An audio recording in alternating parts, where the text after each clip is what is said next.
Welcome to Unit 3, Chapter 8, Metabolism. We're going to begin the chapter with a list or table of important microbes and how they metabolize different foods. You should follow along in your PowerPoint packet beginning on page 107. On the table, you will see a list of bacteria that we've discussed this semester and a few new ones. Bacillus, which is gram-positive, long rods. They can produce spores, and they can perform anaerobic respiration. Anaerobic respiration will be discussed in the last presentation, and it involves the lack of oxygen or no oxygen. E. coli, gram-negative, rods, performs alcohol and lactic acid fermentation, which we'll also discuss at the end of this tutorial. They are MRV positive and VP negative. Those concepts will be covered in week 10 of the lab. Enterobacterogenes, gram-negative, morphology is rods. They perform alcohol and lactic acid fermentation and are MR or methyl red negative and VP positive, which happen to be the opposite results of E. coli. Again, those tests will be discussed in week 10 of lab. Saccharomyces cerevisiae, which is a microbe, it's just not a bacteria, is a yeast. They don't have a gram reaction because they are not a bacteria. They are oval as far as their shape. They perform alcohol fermentation and produce products such as bread and alcoholic beverages like wine and beer. The second table lists a few more bacteria. Pseudomonas, gram-negative rods. They also perform anaerobic respiration by using something called nitrate. Desulfovibrio, gram-negative. They have a spiral shape. They perform anaerobic respiration using sulfate. Streptococcus, whether it's Streptococcus pyogenes or pneumoniae, is gram-positive. Spheres, think coccus. They perform lactic acid fermentation, and it's called homolactic. Lactobacillus acidophilus, a bacteria we discussed in Unit 2, is gram-positive rods. They perform lactic acid fermentation and they're homolactic. If you recall, those bacteria also were involved in the process of making yogurt, and they're acetophiles. Micrococcus luteus, which we've looked at in lab, gram-positive, spheres, and they perform aerobic respiration. So we're going to focus primarily in the second part of the video series on bacteria that can do aerobic respiration. So we begin our discussion generally on what is metabolism, specifically microbial metabolism. Metabolism is all the chemical reactions in a cell. So any chemical reaction requiring enzymes that happens in a cell is considered part of metabolism. They release and require ATP, which is adenosine triphosphate, which we'll go into more detail at the end of this tutorial, and they require enzymes. We've talked about enzymes quite a bit already this semester in lab and briefly in the Chapter 2 chemistry worksheet. We're going to now look at a YouTube video to see how microbial metabolism affects our lives. On this slide, you will see a list of various images: bread, alcohol or beer, antibiotics, rubbing alcohol or isopropyl alcohol, yogurt, a landfill, an oil spill in the Gulf of Mexico, Swiss cheese, pickles, and Tide cold water. They all have something in common. The enzymes found in microbes were used to produce these products. The microbes did metabolism of various types to produce the products. So as you can see, microbial metabolism is very important. This is just a few things that microbes can produce. So what is the importance of microbial metabolism? Growth of microbes. So whether you're a germaphobe or not, we need to figure out how microbes grow. If we want to grow microbes to produce things like yogurt and Tide cold wash, we would want to know what makes them grow. If we don't like microbes, we would want to know what we would do to stop their growth. Production of antibiotics. So in Unit 4, we'll do an entire chapter on antibiotics. But antibiotics are primarily drugs that are formed from different microbes, whether they're bacteria or yeasts or fungi. Biofuel.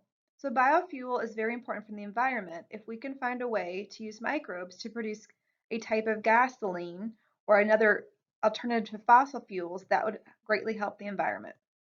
Production of things like cheese, wine, and bread. And again, that is just a short list of some of the things that microbes can make.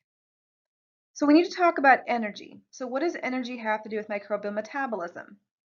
Remember that really what we're talking about in this lecture is one microbe or bacteria cell, for our purposes, dividing into two, and another cell dividing into another cell. In order for those cells to do binary fission, go back to chapter 7, microbial growth, they needed food, they needed temperature, pH, salinity, etc. So all of those processes required energy and produced energy. So what is energy?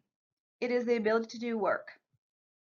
Examples of energy include chemical energy, kinetic energy, and potential energy.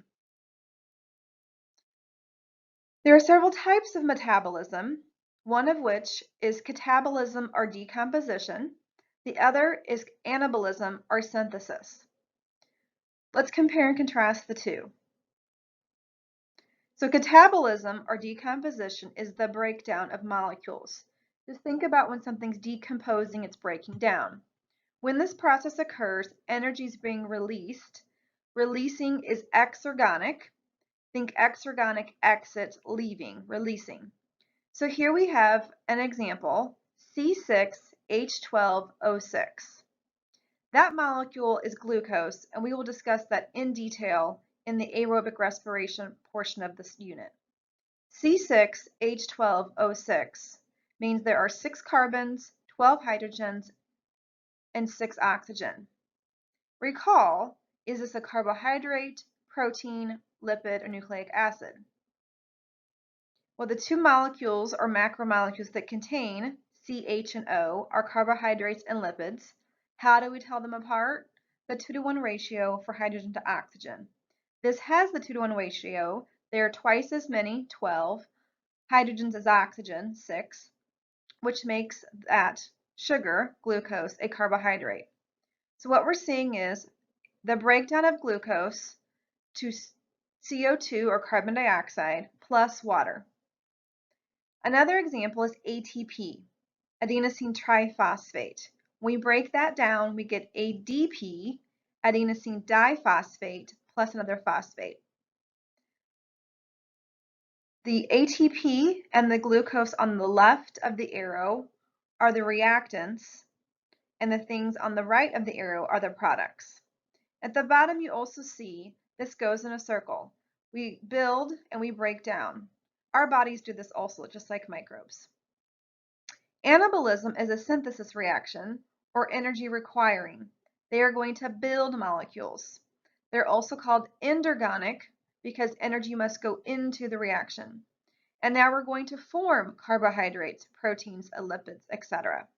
So for example, the building blocks or monomers of proteins are amino acids. We would take each amino acid individually, link them together to make a protein. That would be anabolism. When we break that protein down, that would be catabolism. We also see an example of ATP again, but now the ATP is the product. So we have ADP, adenosine diphosphate, di meaning 2, plus phosphate. So 2 plus 1 is 3. ATP is adenosine triphosphate or 3 phosphates. And again at the bottom, we can see ATP being broken down and being built, catabolism and anabolism. In order for all of these things to occur, we need enzymes. The sequence of the chemical reactions that occur within a cell are called metabolic pathways. Each step is determined by the specific enzyme. As you can see in this figure, molecule A then becomes molecule B, which becomes molecule C. Each of those molecules cannot have their reaction unless the right enzyme is present to get the final product, in this case letter D. So if any step or any part of the steps, the incorrect enzyme is formed or an enzyme is not formed, the reaction or metabolic pathway would stop. We will see this more in detail when we get to things like glycolysis and the Krebs cycle. What are some characteristics of enzymes? So enzymes have been a major theme for the last few weeks in lecture and lab. And let's go into some detail about what an enzyme is and what it looks like. They are large proteins. They speed up or catalyze chemical reactions, which are part of metabolism. Their names in an ACE, ASE, just like sugars in an OSE, OSE. They act on a specific substrate. We'll be looking at that further on the next few slides. So they are what we call a lock and key mechanism. They catalyze only one type of reaction. So for example, amylase, ending in ACE, is an enzyme that acts on starch. And as long as starch is present, it will continue to do that same type of reaction. But sucrase, another enzyme, can break down sucrose. But sucrose could not break down starch, and amylase could not break down sucrose. So they are very specific. They can be recycled, and they can be denatured or unraveled by things like temperature, pH, and salinity. Those have been discussed in detail again in lecture and lab. So at the bottom, we see the first picture, which contains a fully functioning protein, and in the second picture, it has been unraveled or denatured.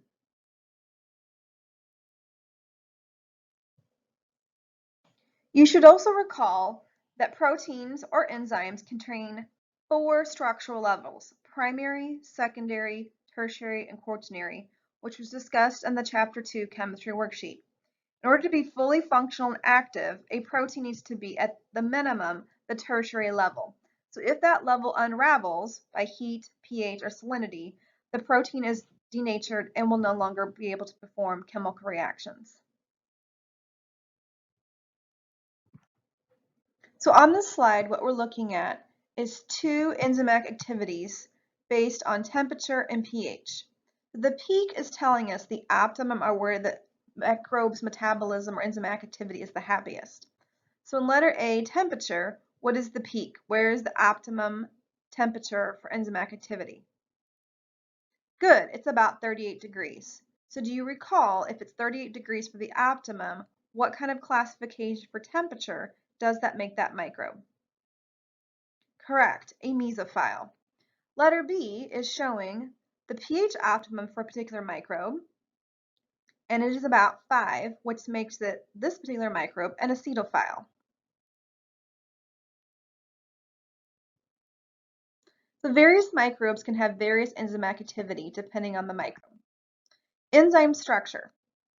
So enzyme structure, it's like putting puzzle pieces or Lego pieces together. So we always are going to have, no matter what bacteria you are, an apoenzyme. The apoenzyme is the protein portion and it's inactive. Recall that proteins are enzymes and enzymes are proteins. So the apoenzyme is always present and it is the protein portion. The cofactor or coenzyme, so one or the other will be found in a microbe's enzyme structure. The cofactor is an inorganic non-protein molecule. Things like iron, copper, magnesium, nickel.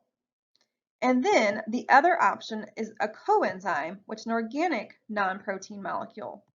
Things like vitamins, NADH, FAD, FMN, coenzyme A. These are all structures or molecules we'll be discussing as the chapter progresses. Recall, inorganic lack carbon, organic contain carbon. So basically what you're going to do would be like picking Legos out of a bin. You're always going to pick out of the apoenzyme portion. They're always going to have a protein portion called the apoenzyme. And then you would choose from one of 2 bins, either the cofactor or the coenzyme. So one of the 2 is going to be present.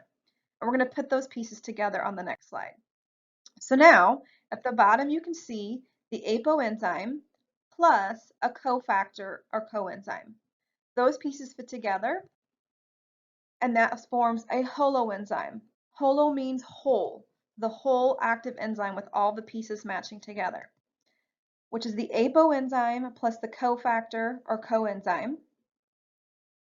And it is important that all the pieces fit because these are going to then bind to what's called a substrate.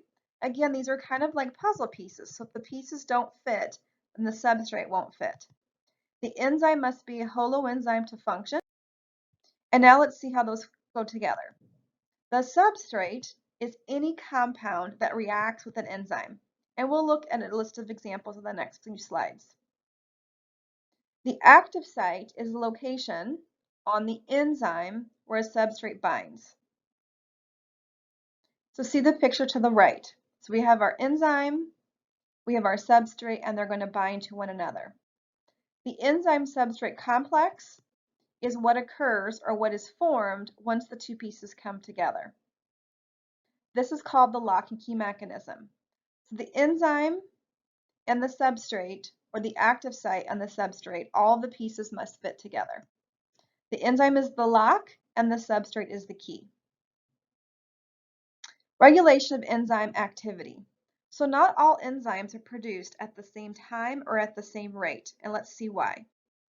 Enzymes are not produced in equal amounts or at equal rates. What we have are called constitutive enzymes. So before we go into details, let's discuss kind of what we're talking about. If a bacteria is present in a certain environment, so let's say a glucose solution, then the bacteria would want to make the enzymes to do metabolism on the sugar glucose. If a bacteria was inoculated into, let's say, lactose broth, which we did several weeks ago in the water experiment, then the bacteria would want to secrete or produce the enzyme to break down lactose. But if the bacteria was in lactose broth, they would not want to produce the enzymes to break down glucose. So in other words, enzymes are only going to produce the enzymes that are required for the chemical reaction they need to do at a particular time. So let's start breaking down the different kinds of enzymes.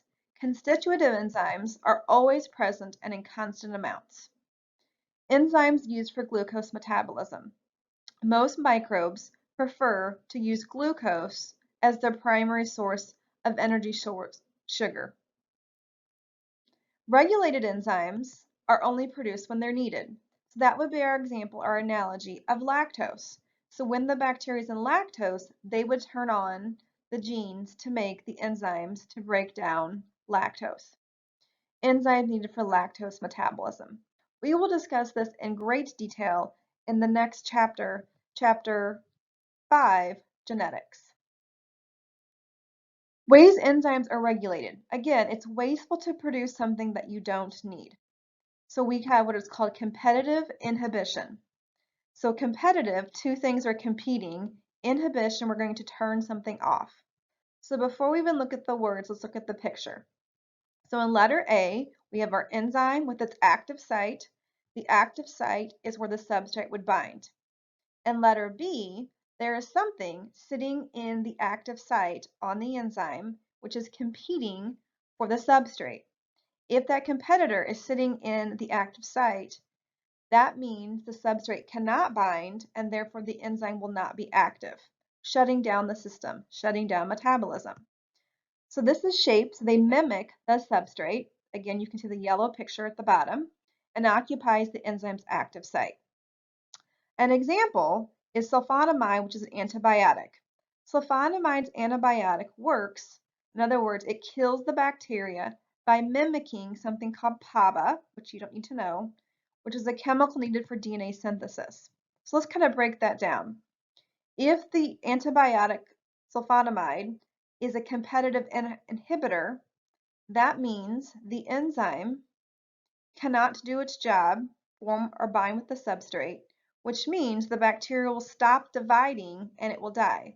And if we're taking an antibiotic, that is the purpose, which is to kill the microbe. A second type of way that enzymes are regulated is non-competitive inhibition. This one's a little different.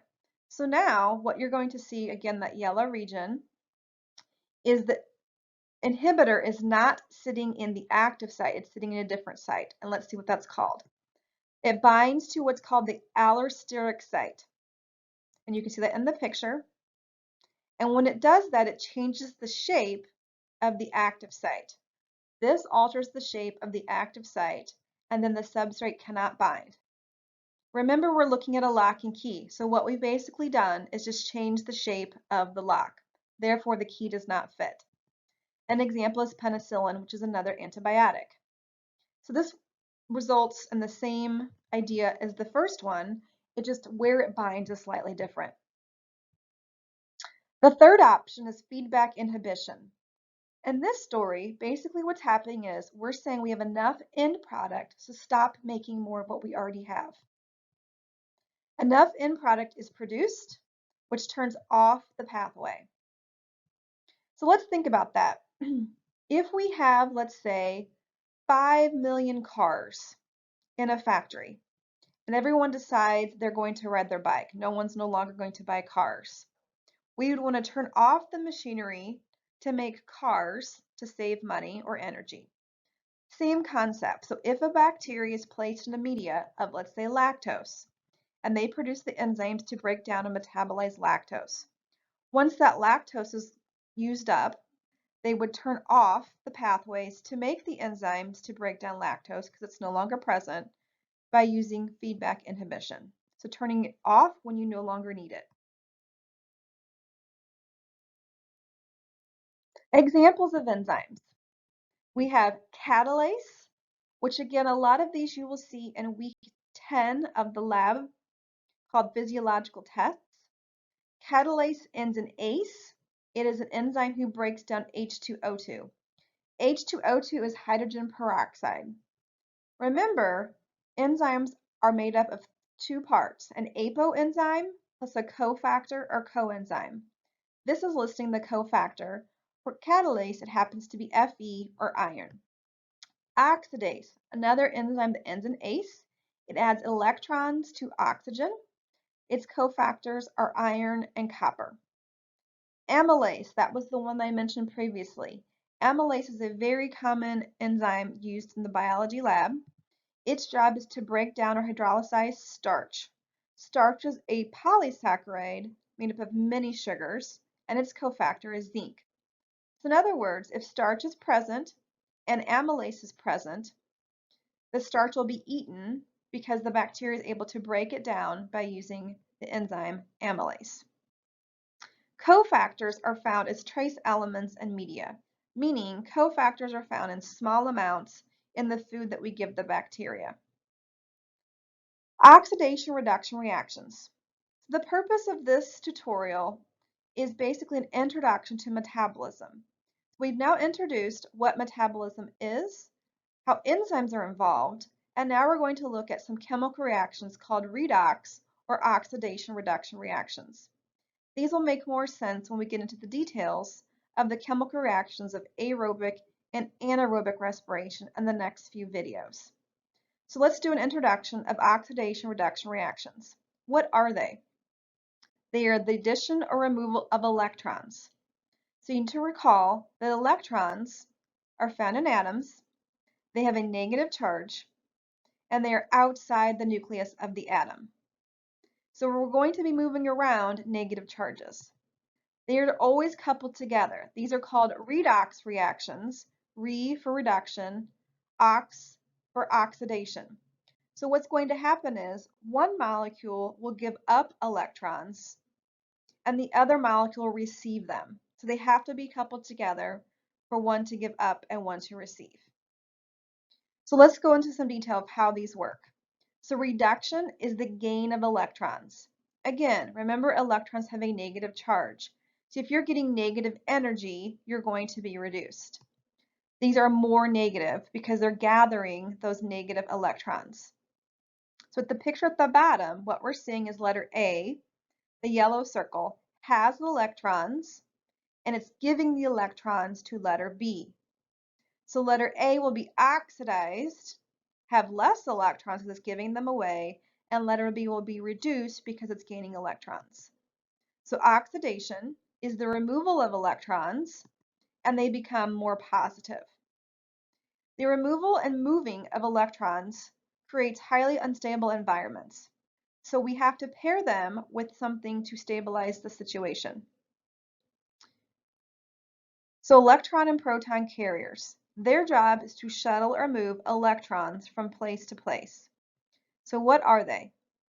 They are molecules that load and unload electrons and protons. So why are electrons and protons paired together? Electrons have a negative charge, and again, if they didn't have anybody to combine with them, that would make them highly radioactive, meaning they would be highly unstable. So electrons have a negative charge, protons have a positive charge. If you put together a positive charge and a negative charge, the result is zero or no charge. These two are always coupled together so that everything is stable. So NAD plus, which you will not need to know the name, but in case you are curious, is nicotinamide adenine dinucleotide, which you will never need to know that name. FAD and FMN are all electron and proton carriers. Again, these are all molecules that we'll be seeing in detail in the next set of videos. What they do is they shuttle electrons and protons from chemical reaction to chemical reaction. NAD, FAD, and FMN will be discussed in detail in the electron transport chain. ATP, adenosine triphosphate, a molecule you should be very familiar with, is composed of ribose, which is the sugar, adenine, which contains a nitrogen, and 3 phosphates. Energy is stored in the chemical bonds of the phosphate. When ATP is broken down, energy is released. So here's a little structural molecule, which you will not have to label, but showing you basically the structure of ATP. You can see the 3 phosphates, you can see the ribose and the adenine.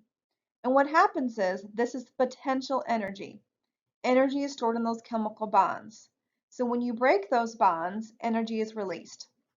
The analogy that I have used in lecture and lab is ATP is like your paycheck. It is worth and valuable a lot of amount of money, but not until you break it down or till you cash it in. So ATP yields ADP plus P. Recall that is a decomposition or catabolic reaction. And there's a little video, I'll place these on Blackboard that you can use to watch the structure of ATP. So we're almost done with this tutorial. The last little thing we need to mention is basically how bacteria or microbes make ATP. So again, the entire goal of this, of microbial metabolism, is for microbes to divide, use the food source they have available, and to make energy. So here are 3 ways they can do that. Some bacteria use what's called substrate level phosphorylation. This is table 8.4 in your text. In substrate level phosphorylation, one molecule has ADP and it gains another phosphate. They do not use electron transport chain, and this is used in something called glycolysis, the Krebs cycle, and fermentation. Again, those will be discussed on the second set of videos.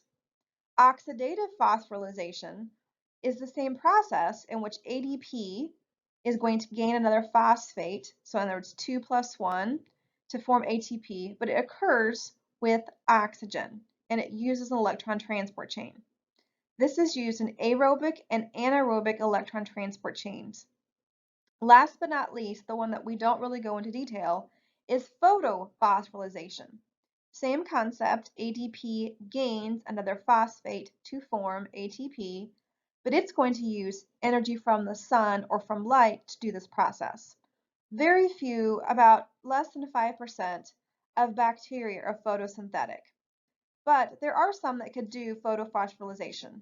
We do not go into those in detail at all in this particular course. So what are the 3 ways that a bacteria can make ATP? First of all, it depends on the bacteria. Every bacteria is going to do this differently based on their genetics or their needs. So substrate level phosphorylation is when a phosphate, which is the P, is transferred from a phosphorylated compound. In other words, a bacteria that has a phosphate is going to give that phosphate to another compound. So ADP plus P forms ATP. Option 2, oxidative. So now we're going to use oxygen. Electrons are transferred from organic compounds, again, organic have carbon and hydrogen, to electron carriers. Remember, electron carriers are things like NAD plus and FAD to form oxygen, which is our final electron acceptor. Last but not least, photophosphorylation, photosynthetic microbes, of which there are a few, convert light into energy or light into ATP.